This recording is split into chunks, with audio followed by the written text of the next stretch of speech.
if there is such a thing as meaning to life, then there must, by definition, be also a potential meaning in suffering, because life doesn't come without suffering. You cannot separate the two. So how to deal with suffering without taking emotional damage or damage as a person, or to limit that damage. And he found that the deciding factor is meaning, that despair really is the result of suffering that's meaningless, or that's perceived as meaningless.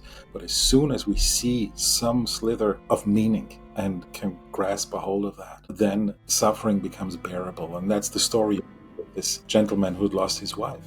And just the insight that, yes, his being alive was a sacrifice for his wife. And it would have been much worse if he had died first, because then his wife would have had to suffer.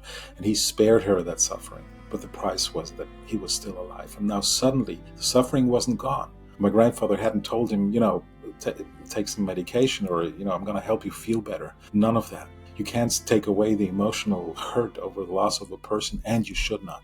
We're not so much focused on good feelings. Good feelings are great, but they are not the be-all and end-all in life. There are things that are more important, and meaning is one of them, and fulfilling meaning is one of them.